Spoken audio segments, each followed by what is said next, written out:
Hello everyone, welcome to your YouTube channel the concept.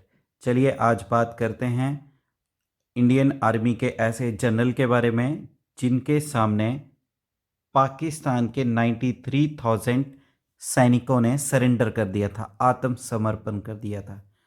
हम बात कर रहे हैं सैम मानेकशॉ के बारे में। चलिए जानते हैं इनकी इंटरेस्टिंग स्टोरी।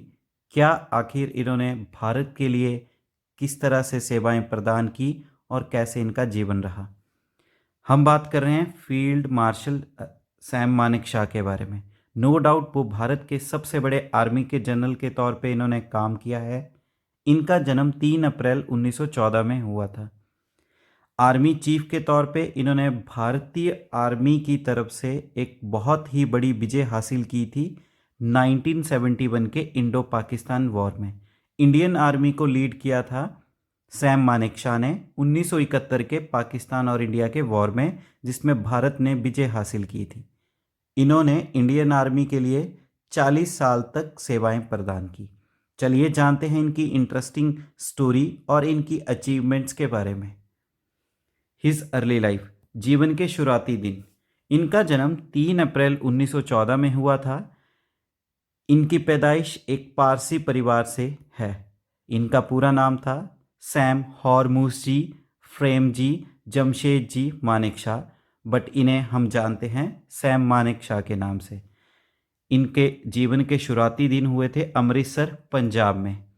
शुरू में इनके पिताजी इनके आर्मी ज्वाइन करने के बिल्कुल खिलाफ थे, बट ये अपने हट पे बने रहे और पिताजी को मना लिया और बाद में इन्होंने इंडियन मिलिट्री एकेडमी IMA का एंट्रेंस एग्ज़ाम क्लियर करके इंडियन आर्मी को ज्वाइन किया। इन्होंने ऑल इंडिया 6th रैंक हासिल किया। बाकी जो भी अचीवमेंट्स है वो तो इतिहास बन चुका है। चलिए जानते हैं उस इतिहास के बारे में। Even 9 bullets weren't enough.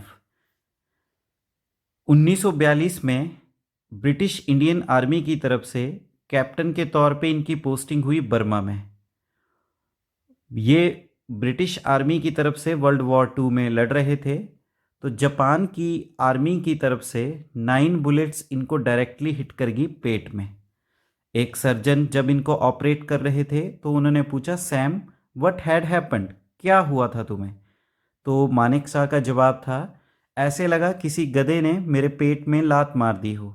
Surgeon हंसे और बोले, आपकी लाइफ बहुत ही कीमती है क्योंकि आप एक बहादुर इंसान हैं।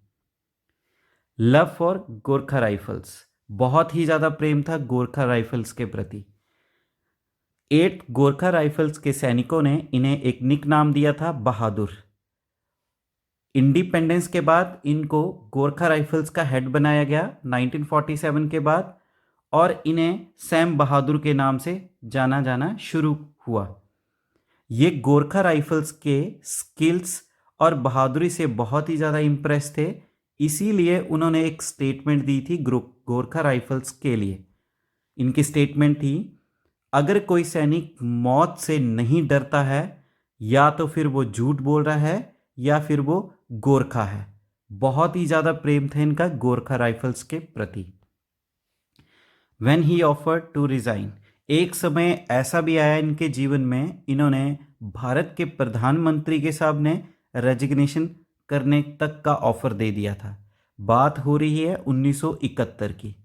1971 में अप्रैल मंथ में इंदिरा गांधी जी ने इंडियन आर्मी के चीफ सैम मानेकशॉ को पाकिस्तान के ऊपर अटैक करने के लिए बोला, बट मानेकशॉ के अकॉर्डिंग वो सही समय नहीं था पाकिस्तान के ऊपर अटैक करने का। उनके कारण उन्होंने कुछ कारण दिए, जैसे कि मॉनसून आने वाली थी और अभी हमारी इंडियन आर्मी पूरी तरह से प्रिपेयर भी नहीं है युद्ध के लिए। उन्होंने यहाँ तक ऑफर कर दिया इंदिरा गांधी को, अगर आप नहीं मानते हैं युद्ध करने के लिए, जिद करते हैं तो मैं रिज़ाइन कर दूंगा। बट इंदिरा गांधी जी ने इनकी बात से एग्री करा और इनको 6 महीने का टाइम दिया प्रिपेयर करने के लिए। और 6 महीने के बाद 16 दिसंबर 1971 को इन्होंने पाकिस्तान पे अटैक किया और इस युद्ध के दौरान पाकिस्तान के 93,000 सैनिकों ने इनके सामने समर्पण कर दिया और एक नया देश उभर के आया जिसको हम आज की डेट में जानते हैं बांग्लादेश के बारे में। ये इंडियन आर्मी की बहुत बड़ी अचीवमेंट थी क्योंकि 9 साल पहले ही भारत की हार हुई थी चाइना से इंडो-सिनो वॉर में। तो इंडियन आर्मी के लिए एक प्राउड मोमेंट थी, यहाँ की भारत के लिए भी एक प्राउड मोमेंट थी मानेकशॉ की लीडरशिप की। चलिए जानते हैं, एक और स्टोरी थी इनकी, half country in place of motorcycle. इनके बहुत ही अच्छे दोस्त थे आगा मोहम्मद याह खान। ये पाकिस्तान के तीसरे राष्ट्रपति भी बने थे। आज़ादी से पहले ये दोनों बहुत ही अच्छे दोस्त थे और ब्रिटिश इंडियन आर्मी में सर्विस करते थे, दोनों ऑफिसर के तौर पे। पार्टीशन के बाद यहाँ पाकिस्तान चले गए और मानेकशॉ इंडियन आर्मी में सर्व करना शुरू कर दिया। याह खान ने इन्हें ऑफर किया था कि अपनी मोटरसाइकिल मुझे दे दे, रेड जेम्स मोटरसाइकिल, और मैं आपको प्रॉमिस करता हूँ 1000 रुपये दूंगा पाकिस्तान में जाके। मानेकशॉ ने दोस्ती को रिस्पेक्ट देते हुए रेड जेम्स मोटरसाइकिल को उन्हें गिफ्ट कर दिया और पैसे के लिए बोल दिया 1000 रुपीज़ के लिए। बहुत समय हो गया, याह खान ने उन्हें कभी भी पैसे नहीं भेजे। 1971 की लड़ाई में जब पाकिस्तान के आर्मी के सैनिकों ने इनके सामने सरेंडर किया तो सरेंडर के समय एक इंस्ट्रूमेंट ऑफ एक्सेशन साइन हुआ था 16 दिसंबर 1971 में। तब उन्होंने एक स्टेटमेंट बोली, Yahya never paid me 1000 for my motorbike but now he has paid with half his country. इनके द्वारा बोला गया कि याह खान ने इनके 1000 रुपये नहीं दिए, इसके बदले में उसे अपने आधा देश देना पड़ रहा है, जिस आधे देश को नाम दिया गया था बांग्लादेश। लीगेसी।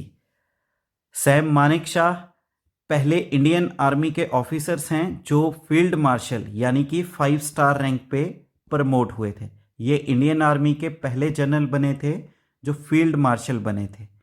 इनके अलावा KM करियप्पा थे जो कि 5 स्टार रैंक के फील्ड मार्शल थे। इन्हें पद्मा भूषण भी अवार्ड किया गया, पद्मा विभूषण भी अवार्ड किया गया, जो कि इंडिया के हाईएस्ट सिविलियन अवार्ड्स हैं। इनकी सर्विस देश के लिए बहुत ही फायदेमंद हुई। चलिए जानते हैं इंडियन आर्मी के ऑफिसर के रैंक के बारे में। सबसे छोटा रैंक है ऑफिसर में लेफ्टिनेंट, उसके बाद आता है कैप्टन, फिर आता है मेजर, फिर आता है लेफ्टिनेंट कर्नल, उसके बाद आता है कर्नल, फिर ब्रिगेडियर, फिर मेजर जनरल, फिर लेफ्टिनेंट जनरल, फिर जनरल, और लास्ट में आता है आपका जिसके रैंक पे थे सैम मानेकशॉ फील्ड मार्शल, जो कि हाईएस्ट रैंक है और इसे बोलते हैं 5 स्टार रैंक। तो इस तरह से ये थी बात एक बहादुर आर्मी जनरल यानी कि फील्ड मार्शल सैम मानेकशॉ के बारे में। यहाँ पे हमने इस वीडियो लेक्चर में उनके बहादुरी के बारे में पढ़ा, किस तरह से उन्होंने पाकिस्तान की आर्मी को मजबूर कर दिया उनके आके घुटने टेकने के लिए, जो कि हर भारतीय के लिए एक प्राउड मोमेंट है। वीडियो अगर आपको अच्छी लगी होगी, वीडियो को लाइक करें, कमेंट करें, शेयर करें और अपने चैनल दी कंसेप्ट को सब्सक्राइब करें। Thank you so much.